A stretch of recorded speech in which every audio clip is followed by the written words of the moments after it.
dari situ saya bisa tahu cara saya untuk bisa mendapatkan trust orang ini seperti ini. Wah ini Cara mahal ini ilmunya ini. gitu. Karena nggak ada di kampus nih. Even tidak ada di organisasi pas kampus ya ini jarang nih. Dan pada saat mereka absen, saya yang gantiin mereka. Di pekerjaan mereka sehari-hari. Ya, selamat pagi teman-teman FT. Kembali lagi di podcast kita Beyond Blueprint. Nah, sekarang nih di sore hari ini di sebelah saya udah ada alumni kita, salah satu alumni muda angkatan 2000-an yang secara posisi udah oke banget. Seorang vice president dari perusahaan telco salah satu terbesar di Indonesia ya Bang ya, kurang lebih. Iya, kurang Oke, selamat sore Abang Fajar, apa kabar? Selamat sore, kabar baik Mas Andi. Thank you Bang, di tengah-tengah kesibukan, weekendnya, waktu sama keluarga, masih bersempatan buat sharing ke teman-teman FT di luar sana gitu ya, di acara kita. Ya semoga dari obrolan kita sore ini ada hal yang bisa dipelajari lah sama teman-teman mudah-mudahan. yang nonton ya. Dan buat teman-teman juga pasti dapat pelajaran dari seorang VP. Nah, mungkin sebagai perkenalan awal Bang, boleh gak Abang ngomong sama teman-teman semua tentang ya nama, angkatan, jurusannya apa dulu, sama sekarang kerja di perusahaan apa, dan kesibukannya kayak gimana? Boleh Bang? Oke, selamat sore. Nama saya Fajar Dwi Satyo. Saya dulu elektro angkatan 2002. Saya saat ini bekerja sebagai VP di salah satu operator telekomunikasi di Indonesia. Ini mungkin saya udah lama ya, maksudnya bekerja dari 2007 sampai sekarang 2024, mungkin udah 15 tahun lebih ya. Iya, hampir 20 tahun ya? 20 tahun. Kesibukannya saya sekarang selain bekerja, tentunya saya habiskan waktu sama keluarga, dan juga saya punya sedikit hobi, yaitu dibanyakan di musik sama di olahraga. Tapi olahraga mungkin bukan hobi ya, sekarang jatuhnya untuk kebutuhan buat badan lebih sehat. Benar. Iya, itu aja sih paling Mas Andi. Tebak-tebakan ya, yang bisa nebak umurnya Abang Fajar berapa, komen di bawah nih. Karena saya dulu awal-awal saya salah tebak ya, nggak kelihatan soalnya. Bukti emang bener rajin olahraga ya Bang ya? Ya lumayan. Yang penting harus tetap fit, karena ya di kepala umur segini udah harus jaga kesehatan. Siap. Kalau ngeliat musik nih, di belakangnya udah ada alat musik ya, lengkap banget nih. Buat teman-teman yang suka main musik kayak cocok lah nih kalau ngobrol-ngobrol sama Bang Fajar. By the way Bang, berarti sekarang VP itu megang role-nya bagian apa Bang? Dan kerjanya kayak gimana sih? Oke. Saya kebetulan mungkin kalau di departemen pada umumnya departemen IT. Di VP, saya di bagian planning. Tugas saya sebenarnya, saya lebih ke saya menerima requirement atau menerima request dari internal perusahaan terkait apa yang mereka butuhkan untuk mereka bisa bekerja atau bergerak yang bisa disupport oleh IT. IT support gitu tentunya ya? Jadi semuanya. Kalau semuanya. Misalnya kita ngomong operasional perusahaan operator telekomunikasi kan banyak tuh yang membutuhkan IT. Betul. Paling sederhana contoh misalnya mau mengeluarkan suatu produk paket data misalnya, atau mau mengeluarkan sebuah call plan, atau mau mengeluarkan aplikasi kita nyebutnya misalnya self care ya, kita nyebutnya tuh kayak contohnya My Excel, My AM3 gitu, atau membuka website. Nah itu teman-teman dari internal biasanya bikin suatu requirement, nanti dari tempat saya yang menampung dan mencoba mendeliver itu dengan bantuan teman-teman di belakang yang lain gitu. Berarti berat juga ya kerjaannya? Lumayan, karena requestnya itu dalam hitungannya mungkin sekarang udah jalan setengah tahun ya, rata-rata tuh 300 sampai 400 request. Per setengah tahun ini kita udah masuk 400-an request. Jadi dalam setahun mungkin bisa sampai 800 sampai 900 requirement yang masuk ke kita. Kebayang ya kalau jadi VP, request-nya bukan 1, 2, 900. Tapi kan tentu saya dibantu tim. Betul. Dibantu tim, terus yang nge-deliver itu juga bukan saya, tapi ada tempat atau divisi lain gitu yang memang tugasnya sebagai engineering view-nya. Kalau saya lebih ke planning-nya aja gitu. Kalau boleh tahu tim sekarang berapa Bang? Tim saya cukup minimalis, saya cuma tim berempat sekarang. Jadi total kalau di subdivisi saya itu ada 5 orang sama saya. Tapi in the greater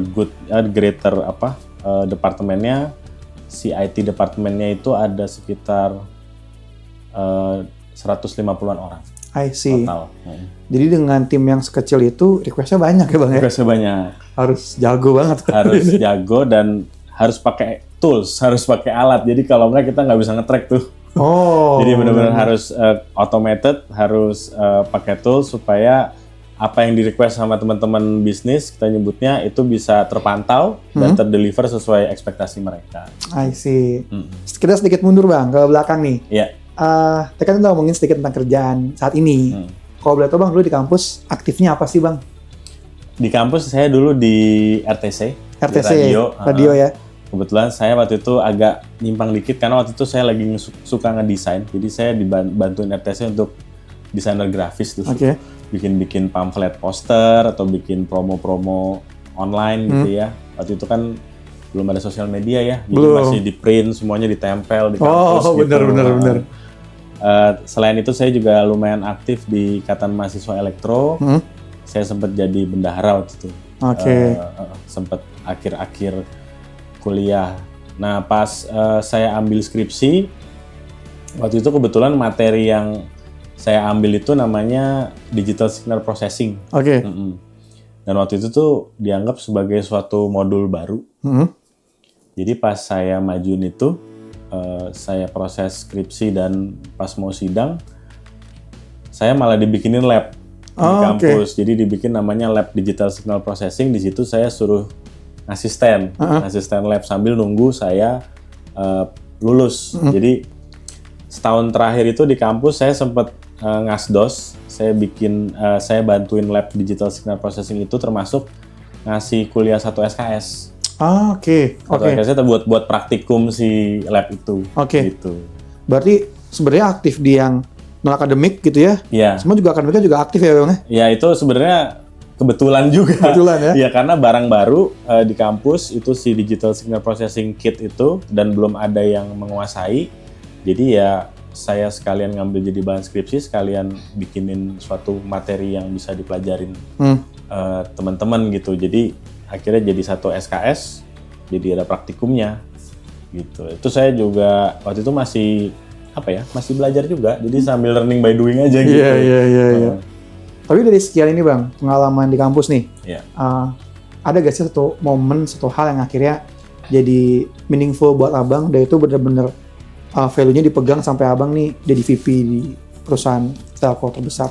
Kalau saya sih dulu, jadi kan pas kita di kampus itu di elektro ya khususnya itu kan ada beberapa kekhususan yang saya waktu itu ya, waktu angkatan saya tuh memang sangat berminat di dunia telekomunikasi dari dulu. Jadi mindset saya tuh saya mau mendalami ilmu telekomunikasi atau dunia telekomunikasi. Tapi yang lebih penting lagi sebenarnya di luar itu kita juga harus punya pemikiran bahwa setelah kamu mendalami ini, kamu mau ngapain, gitu kan?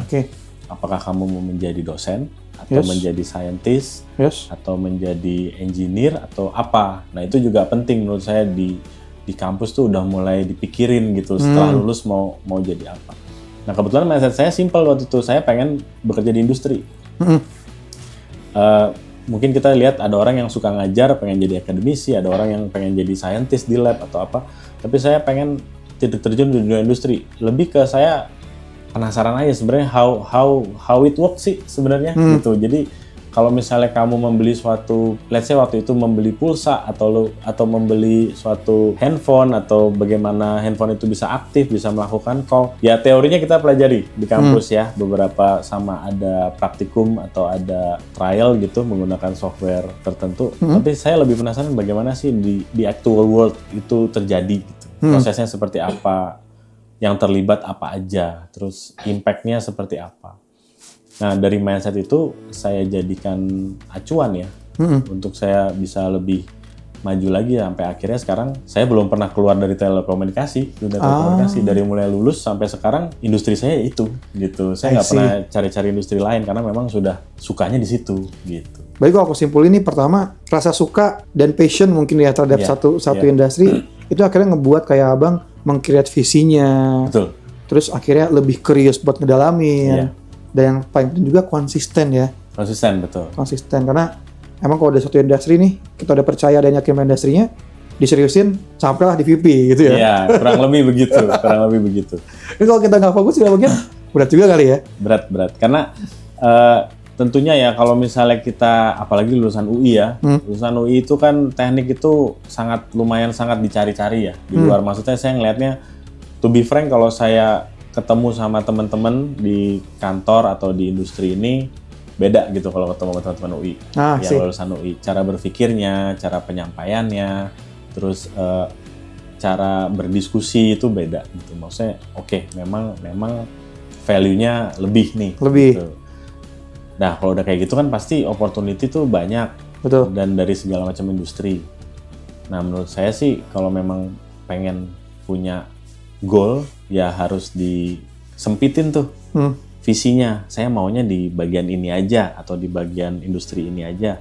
Jadinya nanti steps menuju yang paling tingginya juga terlihat gitu loh. Jadi saya juga dulu awalnya mencari itu juga nggak gampang ya. Maksudnya mencari saya sih pengennya di mana sih dari mulai kekhususan itu.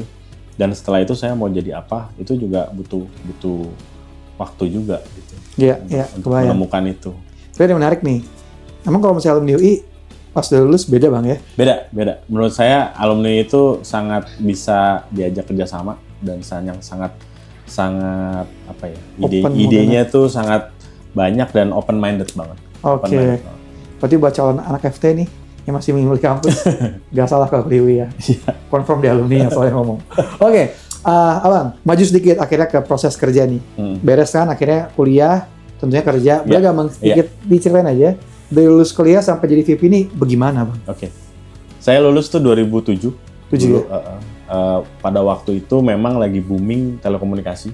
Opportunity sangat besar, banyak vendor yang buka lowongan. Waktu itu ada vendor masih banyak seperti Ericsson, Nokia, Huawei, mungkin sekarang ada ZTE, itu masih banyak.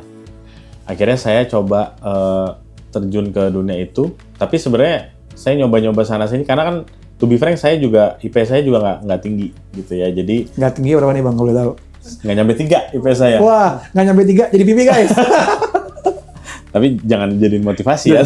Harus tetap di atas 3 targetnya gitu. Iya. Jadi kalau dulu ada yang misalnya nih ada fast forward program atau ada MT ya nyebutnya MT. Itu kan selalu syaratnya minimal IP 3, minimal IP 3 Iya, bener lagi. Saya nggak pernah dapet tuh. Jadi saya nyoba-nyoba sana-sini. Akhirnya saya pertama dapat di perusahaan tower dulu. Tower, oke. Infrastruktur tower. Itu saya kurang cocok, jadi saya cuma sekitar 4 bulan. Nah, teman seangkatan saya itu ada yang udah duluan di salah satu vendor telekomunikasi baru waktu itu. Butuh orang, saya ikut interview, saya alhamdulillah diterima. Nah, disitulah mungkin pertualangan saya di dunia telekomunikasi itu mulai di vendor itu. Di vendor itu ya kita bekerja, terus kita bangun network juga, itu penting ya, bangun network. Sampai akhirnya saya bisa dalam 2 tahun saya pindah ke salah satu operator telekomunikasi, tapi itu juga challenging karena saya decide di tahun kedua itu saya ambil S2. Oke. Jadi pada saat itu saya semacam pengen, bukan ngetes sih, mau nyoba saya pengen ngambil S2 sekaligus kerja. Wow. Di situ apa tuh Bang jurusannya Bang? Apa tuh? Manajemen telekomunikasi. Jadi saya rasa butuh nambah ilmu ya saya ambil lagi gitu. I see. Memang dunia saya itu aja sih telekomunikasi.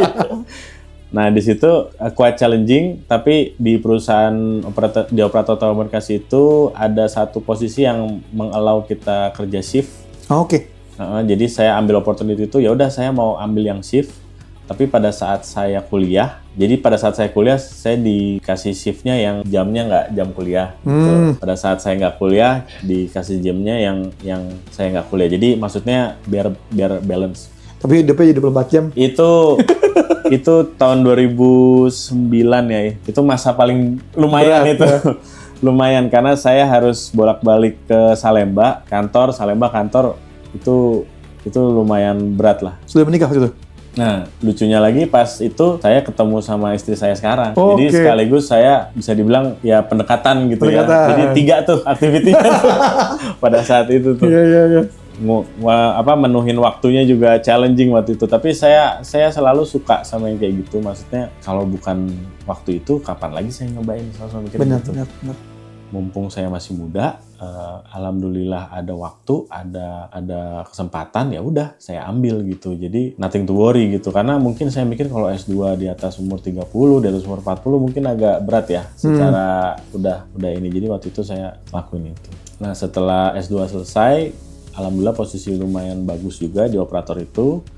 Saya dapat offer ke operator lain yang sedikit lebih di bawah. mungkin kita spill aja ya. Namanya Tri, mungkin terkenal kartu murah ya, Tri. Iya.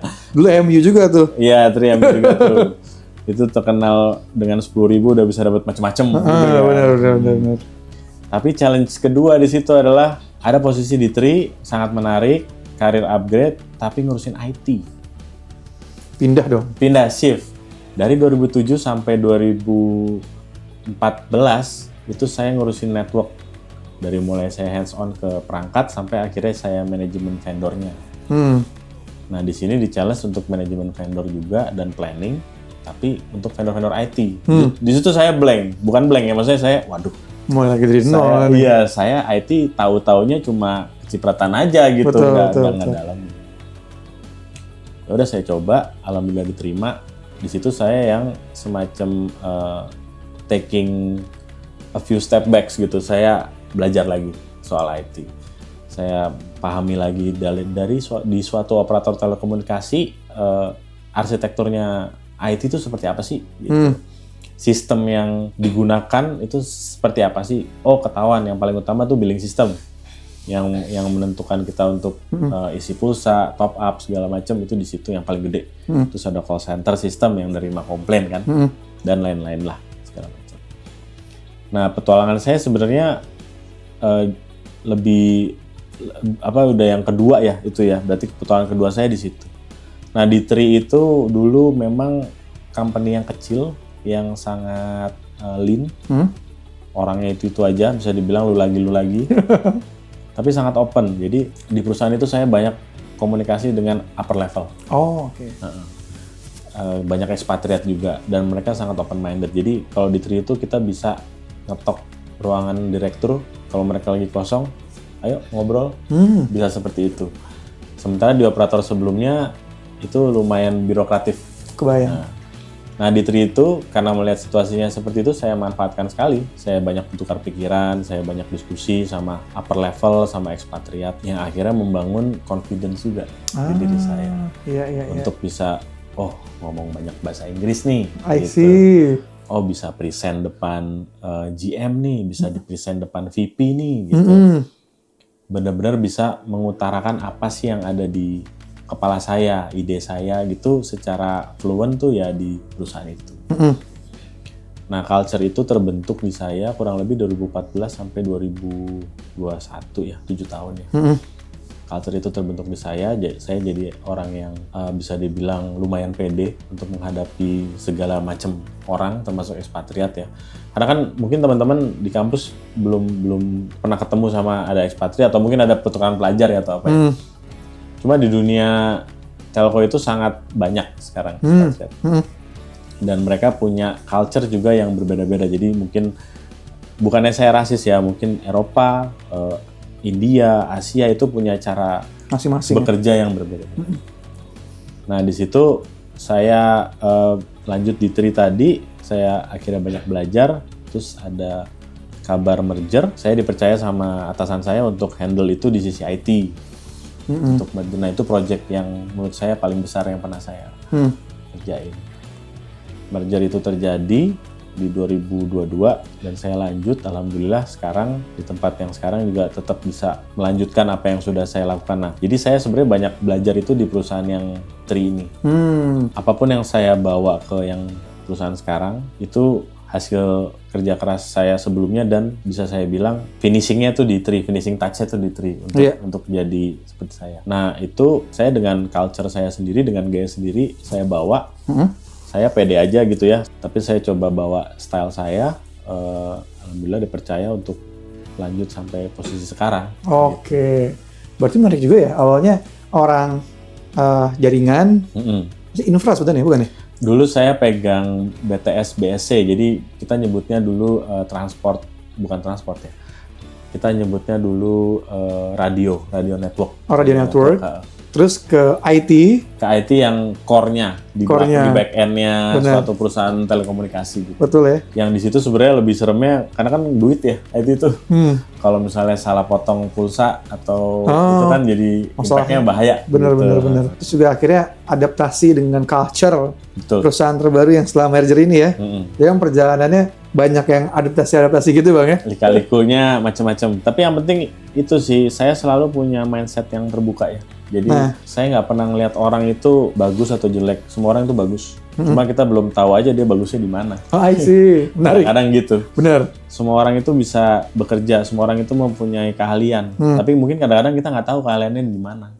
Nah itu yang harus kita gali, yang harus kita cari tahu sampai kita bisa pahami caranya dia seperti ini. Akhirnya nanti mungkin kita bisa get along lebih baik dengan orang-orang itu. Ngomongin value nih Bang, pasti kan ada lah value-value dan nilai yang Abang pegang terus, Abang percaya, sampai akhirnya ngebuat Abang nih bisa dibilang pantas buat di posisi VP dari awal nih sampai ke VP. Kalau dirangkum ke dalam 3 value Bang, value apa yang paling Abang pegang selama berkarir sehingga sampai di posisi sekarang?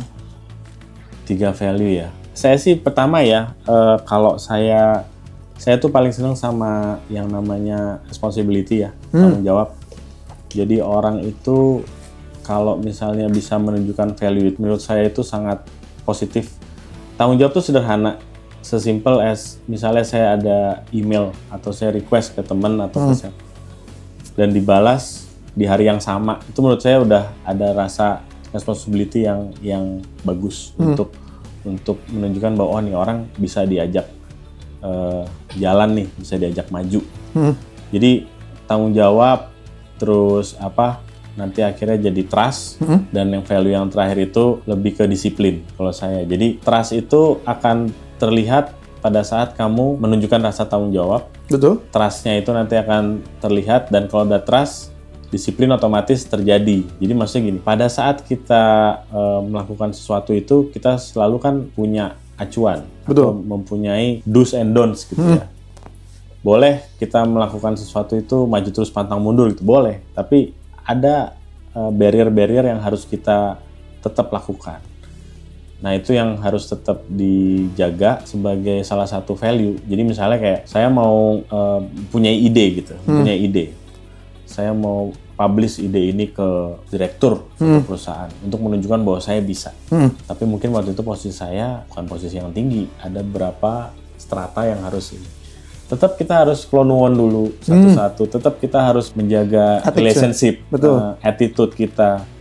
Walaupun kita menggebu-gebu, nanti akhirnya akan dinotis dan akhirnya akan sampai sana juga gitu. Oh, oke. Tapi dengan cara yang sangat bukan istilahnya takut ya, cara yang lebih enak aja gitu. Jadi kalau saya selalu nganggapnya tuh saya nggak tahu apa-apa.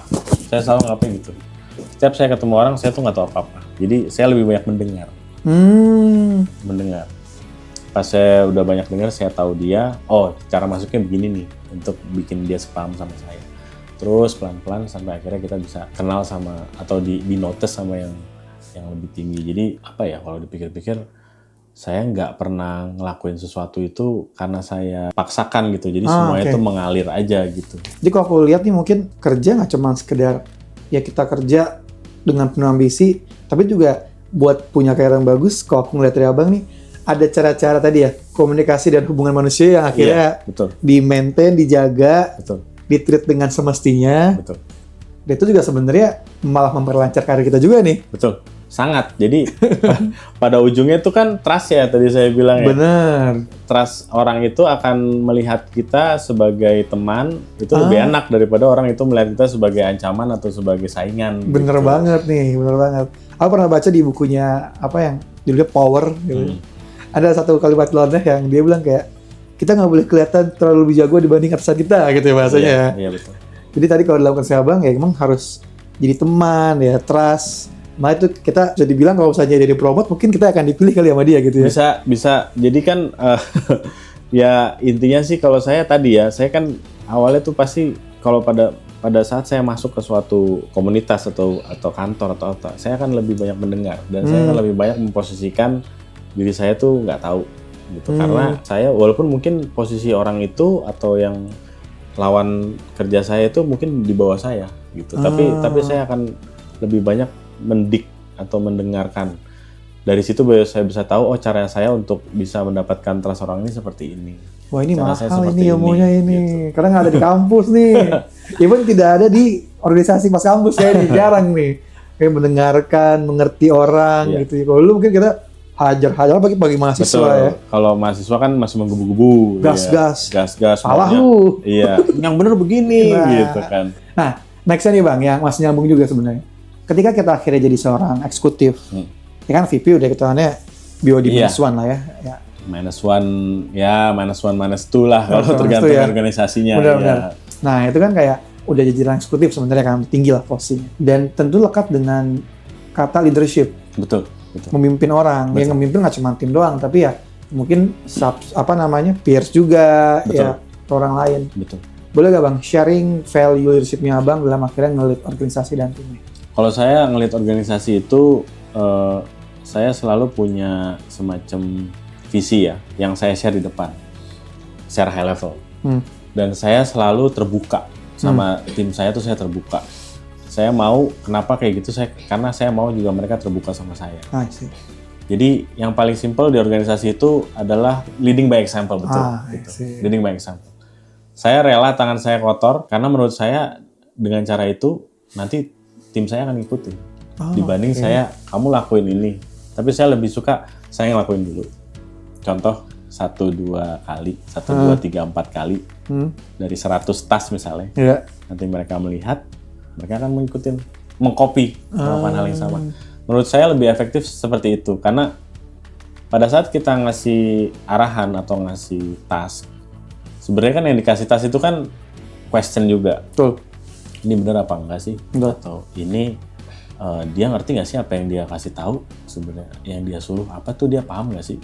Nah dengan leading by example itu dia jadi yakin kan, oh ternyata dia tahu yang dimaksud apa, dia pun bisa ngerjain. Berarti saya harusnya bisa. Gitu. Itu yang saya selalu kerjain. Dan saya mengutamakan wellness ya, karena sekarang banyak isu mental health dan segala macam. Update juga Bang ya? Betul. Apalagi tempat saya itu kan banyak kan tim saya udah pada berkeluarga, udah pada punya anak. Tentunya mereka juga punya urusan dengan keluarga masing-masing, betul. Punya kebutuhan dengan anaknya masing-masing. Saya nggak ada kompromi kalau memang mereka butuh waktu untuk keluarganya, saya selalu kasih dengan tadi leading by example. Pada saat saya kasih waktu itu ke misalnya minta cuti atau minta izin atau apa, saya selalu kasih. Dan pada saat mereka absen, saya yang gantiin mereka di pekerjaan mereka sehari-hari. Jadi saya nggak nyuruh anak buah saya satu lagi, si Anu cuti, kamu tackle kerjaan dia ya. Tapi saya sendiri yang tackle kerjaan dia, supaya yang lain tetap melakukan kerjaannya sesuai porsinya masing-masing. Iya. Jadi pada saat satu teman absen, saya nggak pengen teman yang lain burn out gara-gara ngerjain kerjaannya dia gitu. Tapi saya yang harus turun untuk menggantikan dia.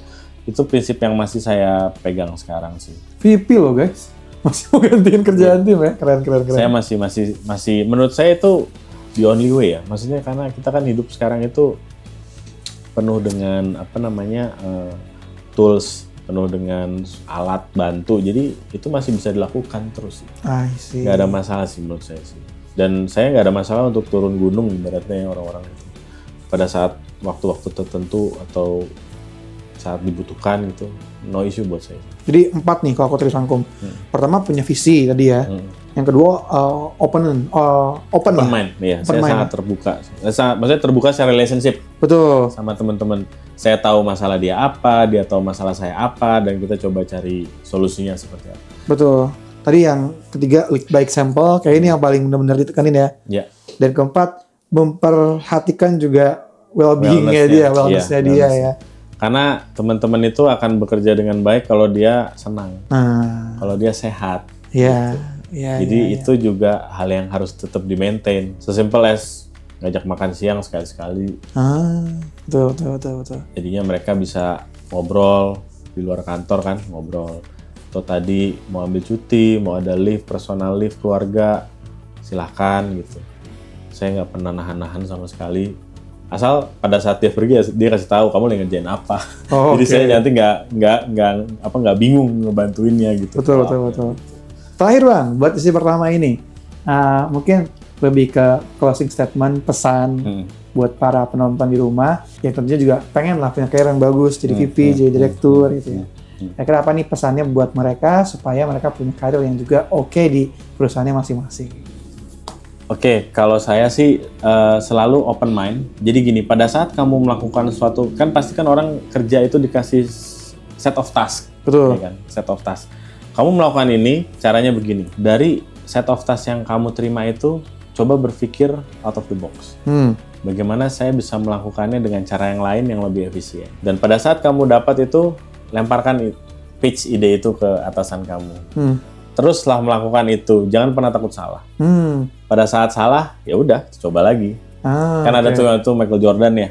Apa? 200 kali dia shoot ke ring, yang masuk cuma 50 atau berapa. Yang diingat sama orang yang mana? Yang 50-nya. Yang fail-nya 150 itu kan nggak ada yang orangnya. I see. Jadi tetap berpikir kritis, tetap berpikir out of the box, cari terus ide-ide, apalagi sekarang udah ada AI segala macam. Makin gampang harusnya. Lebih gampang. Repetitive task itu harusnya bisa dilakukan secara automated gitu. Betul. Dengan bantuan AI. Jadi selalu berpikir out of the box dan selalu berani berbicara yang positif ya, in a positive way. Ide-ide itu ke atasan, mengintroduksi ide itu ke atasan. Jangan takut nanti idenya dicuri atau apa, itu nggak akan terjadi. Betul. Kalau kamu yakin dengan ide itu, kamu bisa pitch dengan baik, otomatis karir kamu nanti akan bagus. I see. Jangan takut guys ya, jangan takut kalau misalnya ide dicuri, karena idea basically is cheap ya. Iya betul. Yang susah eksekusinya. Bener banget. Oke teman-teman, kita udah selesai di sesi pertama, dan sampai jumpa di sesi kedua. Thank you Abang. Ya, sama-sama. Terima kasih. Jujur ya, penasaran saya sama dunia telco tuh belum selesai sebenarnya. Serius? Saya masih penasaran. Saya masih penasaran gimana sih rasanya jadi direksi, gimana rasanya jadi chief di dunia telco, bagaimana meng-embrace challenge di level sana ya, level tertinggi. Bentar ketemu lagi Abang jadi direksi ya Bang? Amin. Amin.